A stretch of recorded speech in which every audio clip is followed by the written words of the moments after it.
Équilibre d'un corps soumis à l'action de deux forces. On commence notre leçon par un test. Question 1.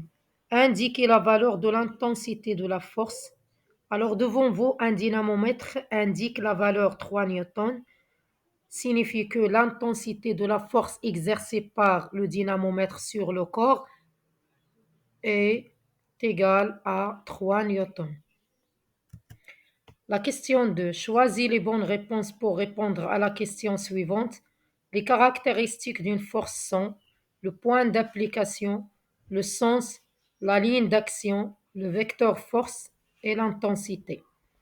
Bien sûr, vous avez déjà vu les caractéristiques d'une force et on a dit que la force se caractérise par le point d'application, le sens, la ligne d'action et l'intensité.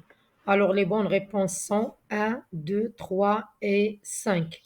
Question 3. Choisis l'instrument qui permet de mesurer l'intensité d'une force. Devant vous, il y a deux instruments de mesure, la balance et le dynamomètre. On sait bien que la balance mesure la masse, alors le dynamomètre est l'instrument qui permet de mesurer l'intensité d'une force. Question 4.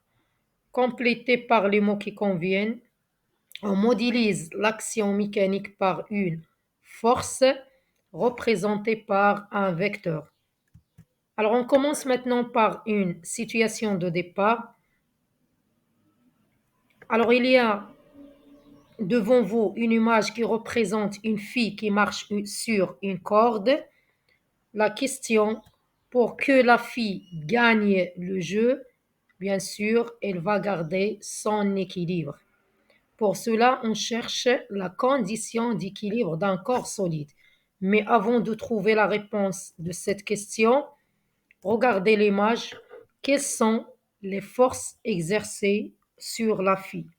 Alors, on a bien sûr deux forces, la force exercée par la corde et la force exercée par la terre. Pour cela, la fille est soumise à l'action de deux forces. Alors maintenant, on cherche la condition d'équilibre d'un corps solide soumis à l'action de deux forces. Pour répondre à la question, on réalise l'expérience représentée par le schéma devant vous. Alors, on accroche un anneau métallique d'une masse faible ou bien un anneau léger par deux dynamomètres D1 et D2. La première question, faire l'inventaire des forces appliquées sur l'anneau. Alors, bien sûr, il y a deux forces de contact et une force à distance. La première force, c'est la force exercée par le dynamomètre D1 sur l'anneau. La deuxième est la force exercée par le dynamomètre D2 sur l'anneau, sans oublier bien sûr la force à distance, la force exercée par la Terre sur l'anneau.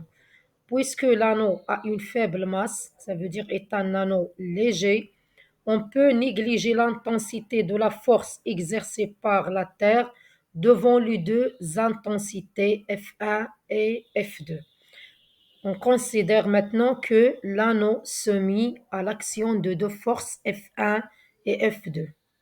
Si on cherche les conditions de ces deux forces, on trouve que les caractéristiques de la force F1, le point d'application de cette force est le point B, la ligne d'action est la droite BC, le sens de B vers le dynamomètre D1. Pour la force F2, le point d'application est le point C, la ligne d'action est la droite BC, le sens de C vers le dynamomètre D2, l'intensité de ces deux forces indiquée par le dynamomètre, ça veut dire F1 égale à F2 égale à 3 newtons. Si on représente les deux forces, on trouve que les deux forces ont même droite d'action, la droite BC, de sens opposé et de même intensité. Alors maintenant, énoncez la condition d'équilibre d'un corps solide soumis à deux forces. On peut dire Ou bien la conclusion, un corps solide est en équilibre sous l'action de deux forces, F1, F2, si les deux forces ont même droite d'action, même intensité et de sens opposé, on peut écrire vecteur F1 plus vecteur F2 égale vecteur nul. Voilà l'essentiel du cours. Merci bien et à la prochaine.